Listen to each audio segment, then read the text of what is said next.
જય મહાકાલી। જય મહાકાલી। તો આપણે તમે પગપાળા સંઘ લઈને પાલુંદ્રાથી પાવાગઢનો સંઘ છે, તો કેટલા વ્યક્તિ છે સંઘમાં? આ સંઘની અંદર લગભગ 350 જેટલા વ્યક્તિ છે। 350 વ્યક્તિ। અને આ સંઘ છેલ્લા 39 વર્ષથી અવિરત ચાલુ રહ્યું છે। એક પણ વર્ષ આ સંઘ કોઈ પણ રૂકાવટ સિવાય અવિરતપણે માતાજીને ધજા અર્પણ કરેલી છે। દર વર્ષે હા, કોરોના કાળની અંદર પણ અમારો સંઘ ચાલુ રહેલો અને અમે માતાજીના મુખ્ય શિખર ઉપર ધજા ચડાવેલી।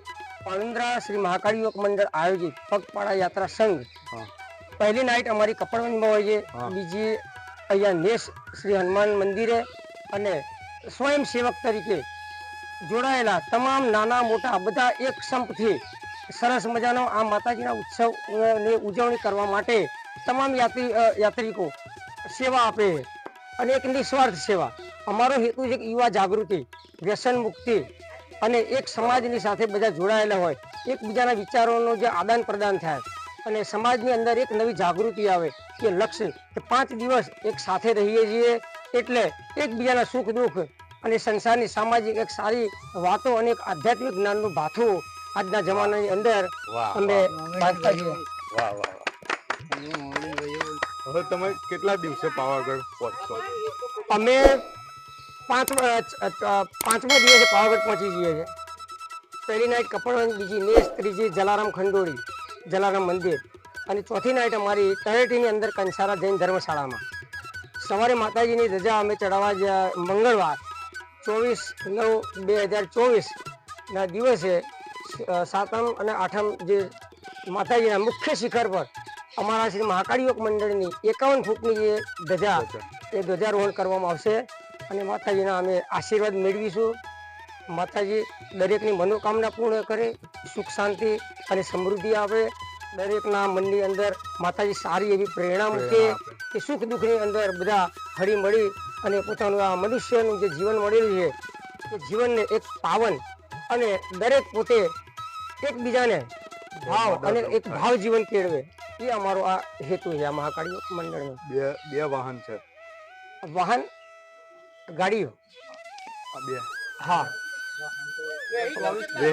વ્હીકલ અમારી પાસે 24 થી 25, અને બાઇક વાળા રનિંગમાં સેવા કરે છે, સરબત બી રનિંગમાં, પાણીની અવિરત સેવા, કોન્સ્ટન્ટ 2 બાઇક વાળા રસ્તામાં પાઇલોટિંગ કરતા હોય એ પ્રમાણે સતત પાણીની સેવા, સરબતની સેવા, કોઈ પણ કોઈને મુશ્કેલી તકલીફ જણાય તો તરત જ અમારી ગાડીઓ એટલા સેવકો સાથે છે, બાકી 24 થી 25 ગાડીઓની અમારી જે ફોજ કહેવાય એ સ્વયંસેવક તરીકે।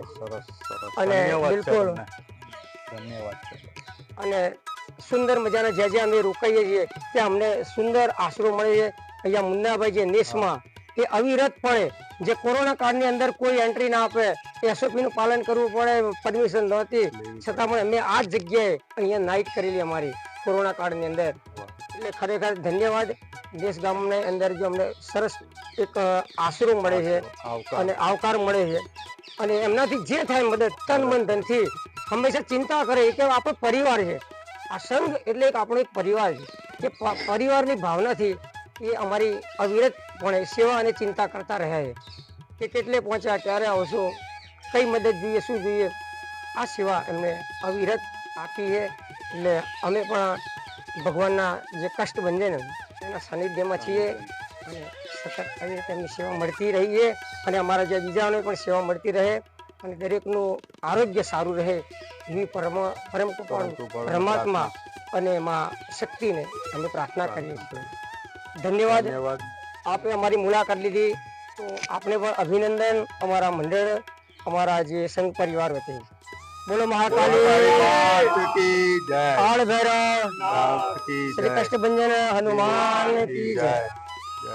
ઓમ નમઃ પાર્વતી પતે હર હર જય.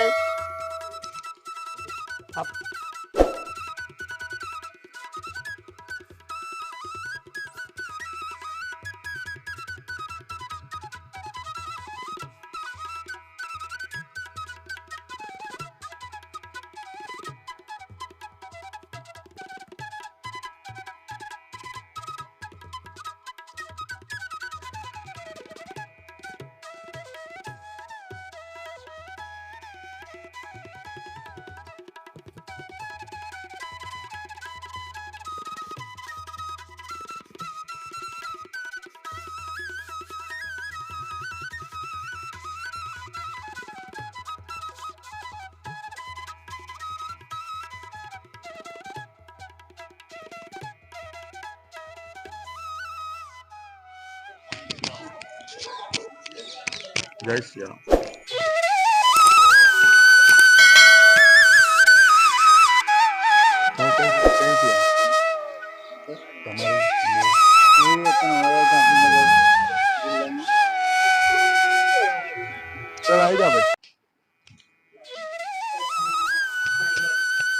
તો આજે એમ કહેવાય કે દાદાના સાનિધ્યમાં મહાકાળી માના સંઘ, એમ કહેવાય કે કયું ગામ? વાલુંદ્રાથી અત્યારે નેસ ગામ પહોંચ્યા અને ત્યાં વિશ્રામો લીધો અને ત્યાં ભવ્ય રસોડું તૈયાર થાય છે. તો આ રસોયા કાકા શું બનાવો છો? છોલેપુરી, દૂધ પાક. કેટલો માણસનો કામ? 350-400 માણસ. 350-400 માણસ, બધું સાથે સામગ્રી લઈને? સાથે સામગ્રી લઈને જ.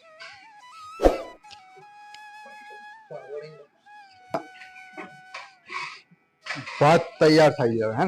ભાત તૈયાર થઈ ગયો ને? દૂધ પાક. આ બાજુ છોલે ચણા.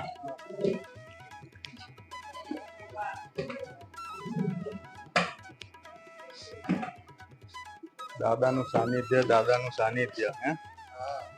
મોજ કરાવે દાદા. કેટલા વર્ષોથી આ વિક્રમભાઈ મારા હવે વર્ષો છે ને દરેક મહિને વર્ષોથી જે ઘણા વર્ષોથી ચાલતા અહીંયા આવે છે તો અહીંયા રોકાય જ છે અને અમને આનંદ આવે છે. અહીંયા નાવા ધોવા ગરમ પાણીની વ્યવસ્થા પણ શિયાળામાં અમે કરી દઈએ છીએ યથાશક્તિ પ્રમાણે. પછી બીજી બધી વ્યવસ્થા કરેલી છે.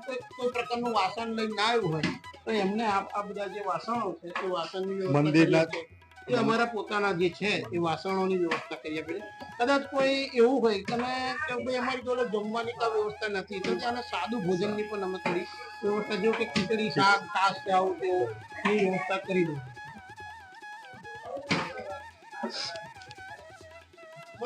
દૂધ પાક, શાક,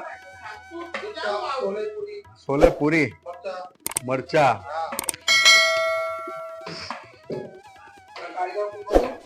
કોને તમે શું કરો છો? પૂરી કાકા? પૂરી? હા, લોટ બંધાઈ ગયો. સારું. પાવાગઢનો સંઘ જઈ રહ્યો છે એ ના જે સ્વયંસેવકો છે કે અત્યારે પૂરીની વ્યવસ્થા કરી રહ્યા છે. બીજી બાજુ રસોઈયા મહારાજ જે છે એ અહીંયા અત્યારે છોલે ચણા, પૂરી, પછી તરેલા આથેલા જે ટાઈપના મરચા એની વ્યવસ્થા કરી રહ્યા છે. ત્યારબાદ એ વિક્રમભાઈ કરીને જે રસોઈયા છે દેગમ સાઈડના એ ઈશન ત્યાંના એ વર્ષોથી અહીં આવે છે અને તે ઘણી બધી પોતાનો કેટરિંગનો ધંધો તો કરે જ છે, સાથે સાથે આ સંઘની સેવા પણ વર્ષોથી કરતા અહીંયા આ છે અને અહીંયા રોકાય છે.